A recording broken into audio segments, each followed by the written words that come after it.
Welcome to ஜெருஸ் kitchen.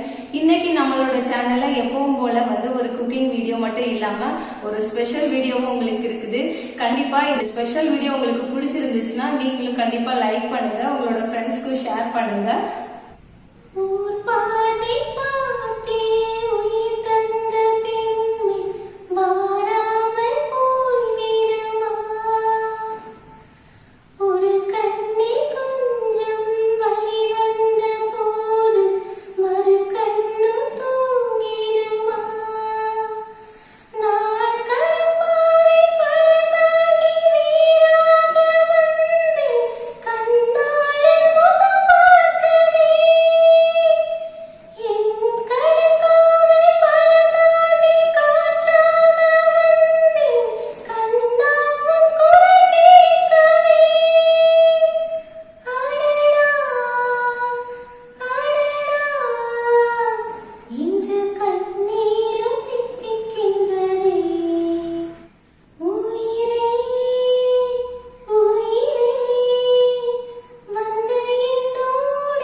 கண்டிப்பா உங்களுக்கு இந்த சாங் பிடிச்சிருக்கும்னு நினைக்கிறேன். சோ இந்த சாங்ஸ் எல்லாமே நான் பிராக்டிஸ் பண்றதுக்கு எந்த ஒரு மியூசிக் கிளாஸ்க்கும் போகல.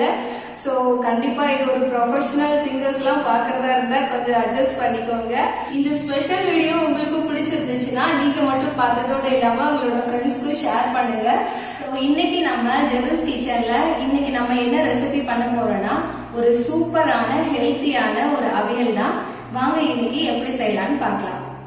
இன்னைக்கு நான் அவியல் செய்யறதுக்காக கொஞ்சமா ஒரு காய்கறி எடுத்திருக்கிறேன். ஸோ இது ஒரு 3 சின்ன சைஸ் அளவுக்கு நான் கேரட் எடுத்திருக்கிறேன். ஸோ இப்படி நீள நீளமா நான் கட் பண்ணியிருக்கிறேன். கொஞ்சம் மெல்லிசாவே கட் பண்ணிக்கோங்க. அதே போல ஒரு 10 பீன்ஸ் எடுத்திருக்கிறேன். அதையும் இந்த மாதிரி நீளமா கட் பண்ணிக்கோங்க. அப்புறமா ஒரு 10 அவரைக்காய், அப்புறம் ஒரு முருங்கைக்காய், அதுக்கப்புறம் ஒரு வாழைக்காய் குட்டி குட்டியா கட் பண்ணி அதை தண்ணியில போட்டு வச்சிருக்கிறேன். நீங்க தண்ணியில போட்டுக்கோங்க, இல்லைன்னா அது கருத்துரும். அதுக்கப்புறம் உள்ள உருளைக்கிழங்கும் போட்டிருக்கிறேன். உருளைக்கிழங்கும் வாழைக்காவும் நான் இதுல தண்ணியில போட்டு வச்சிருக்கிறேன், ஏன்னா அது கருத்துறக்கூடாதுன்றக்காக. ஸோ அதே போல கத்திரிக்காவும் தண்ணியில கட் பண்ணி போட்டிருக்கிறேன். இப்போ நம்ம அவியல் எப்படி செய்யலாம்னு பார்க்கலாம். இப்போ நம்ம அடுப்பை ஆன் பண்ணிட்டு அதுல நான் ஒரு 2 டேபிள் ஸ்பூன் அளவுக்கு தேங்காய் எண்ணெய் ஆட் பண்ணியிருக்கிறேன். அவியலுக்கு தேங்காய் எண்ணெய் ஆட் பண்ணிங்கன்னா கொஞ்சம் நல்லா டேஸ்டா இருக்கும், நல்லா வாசமா இருக்கும். உங்களுக்கு தேங்காய் எண்ணெய் வேண்டும்னா நீங்க உங்களோட சமையல் எண்ணெய் கூட யூஸ் பண்ணிக்கலாம். இப்போ எண்ணெய் காஞ்சிடுச்சு. இப்போ நம்ம கட் பண்ணி வச்சிருக்கிற இந்த காய்கறி எல்லாம் நம்ம அதுல சேர்த்துக்கலாம்.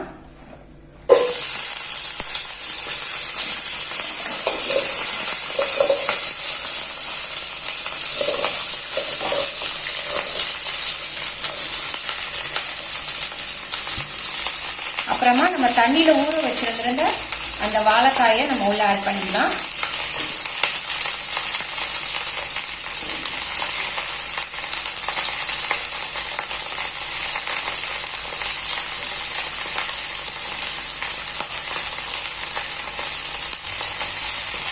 அப்புறமா உருளைக்கிழங்கு ஆட் பண்ணிக்கலாம்.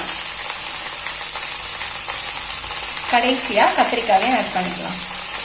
இப்போ இதை நம்ம நல்லா மிக்ஸ் பண்ணி விட்டுடலாம்.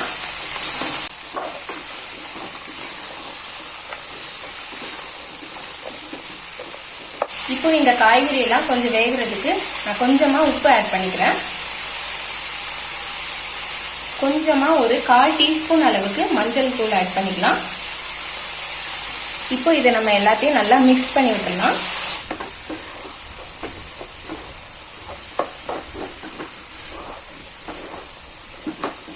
இப்போ நம்ம இந்த காய்கறி எல்லாம் வேகிறதுக்காக ஒரு 3/4 கிளாஸ் அளவுக்கு நான் தண்ணி சேர்த்திருக்கிறேன்.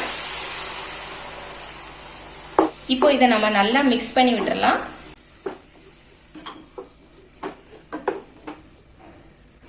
இப்போ இதை நம்ம நல்லா மிக்ஸ் பண்ணிட்டு ஒரு மீடியம் ஃப்ளேம்ல வச்சுட்டு ஒரு 10 நிமிஷம் அப்படியே நம்ம க்ளோஸ் பண்ணி வச்சிடலாம். இப்போ நமக்கு காய்கறி ஒரு பக்கம் குக் ஆகிட்டு இருக்கட்டும். அந்த கேப்ல நம்ம இந்த மசாலா அரைச்சிக்கலாம். ஸோ இப்போ அந்த மசாலாவுக்கு நான் கொஞ்சமா தேங்காய் குட்டி குட்டியா கட் பண்ணியிருக்கிறேன். நீங்க துருவி ஆட் பண்றதா இருந்தா கூட ஆட் பண்ணிக்கலாம். அப்புறம் ஒரு 5-6 சின்ன வெங்காயம் எடுத்துருக்கிறேன். அப்புறம் 2 பச்சை மிளகாய், கடைசியா கொஞ்சமா சீரகம் போட்டுக்கலாம். இப்போ இந்த மசாலாவை நம்ம ரொம்ப ஃபைன் பேஸ்டா அரைக்காம கொஞ்சம் கொர கொரன்னு அரைச்சுக்கோங்க. பாருங்க, இந்த அளவுக்கு கொஞ்சம் கொர கொரன்னு அரைச்சுக்கோங்க. இப்போ நமக்கு 10 நிமிஷம் ஆயிருச்சு. ஸோ காய்கறி எல்லாம் நம்ம நல்லா ஓரளவு வெந்திருக்கிறோம். இப்போ இந்த டைம்ல நம்ம அரைச்சு வச்சிருக்கிற அந்த தேங்காய் துருவலை இதுல ஆட் பண்ணிக்கலாம்.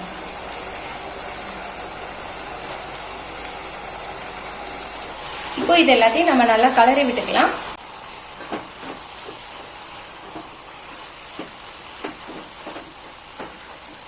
மறுபடியும் இப்போ நம்ம கொஞ்சமா தண்ணி சேர்த்துக்கலாம். கொஞ்சம் குளுகுளுன்னு இருந்தா எனக்கு பிடிக்கும். ஸோ நான் தண்ணி கொஞ்சம் ஆட் பண்ணியிருக்கிறேன். உங்களுக்கு நல்லா ட்ரையா இருந்தா பிடிக்கும்னா நீங்க தண்ணி சேர்க்காமலே இருக்கலாம்.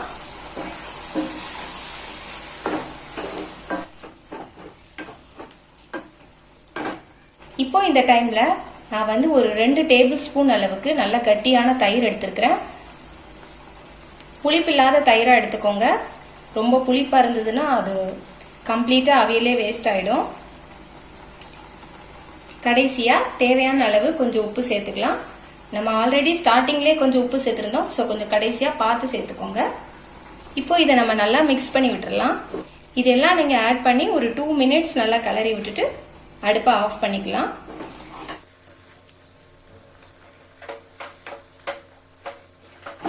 இப்போ நமக்கு அவியல் நல்லா தயாராகிட்டு இந்த டைம்ல நம்ம இப்போ அடுப்பை ஆஃப் பண்ணிக்கலாம். ஃபைனலா ஒரு தாளிப்பு ரெடி பண்ணி அதையும் நம்ம இதுல மிக்ஸ் பண்ணிக்கலாம். தாளிப்புக்காக ஒரு பேன் அடுப்புல வச்சிருக்கிறேன்.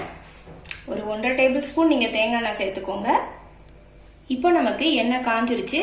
இப்போ நான் கொஞ்சமா தாளிக்கிறதுக்காக கடுகு சேர்த்திருக்கிறேன். அப்புறம் கொஞ்சமா கருவேப்பிலை சேர்த்துக்கிறேன்.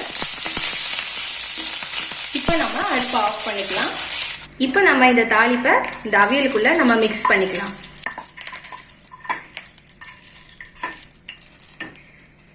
நல்லா மிக்ஸ் பண்ணி விட்டுக்கோங்க.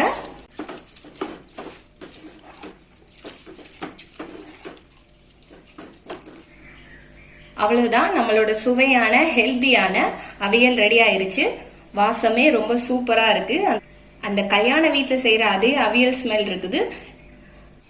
இப்போ நமக்கு சுவையான ஹெல்தியான அவியல் ரெடி ஆயிருச்சு. இப்போ இது நம்ம எப்படி இருக்குன்னு டேஸ்ட் பண்ணி பார்க்கலாம்.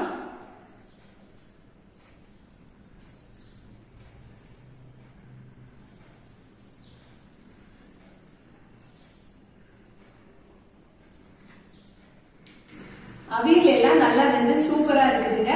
சோ நீங்களும் கண்டிப்பா உங்க வீட்டுல இந்த ஹெல்த்தியான அவியல் ட்ரை பண்ணி பாருங்க. சோ இந்த அவியல் உங்களுக்கு சாம்பார், ரசம் இது எல்லாத்துக்குமே காம்பினேஷன் நல்லா இருக்கும். கண்டிப்பா நீங்களும் ட்ரை பண்ணி பாருங்க. இந்த வீடியோ உங்களுக்கு பிடிச்சிருந்துச்சுன்னா நம்ம சேனலுக்கு சப்ஸ்கிரைப் பண்ணுங்க. உங்களோட நண்பர்களோடையும் நீங்க பகிர்ந்துக்கோங்க. நன்றி.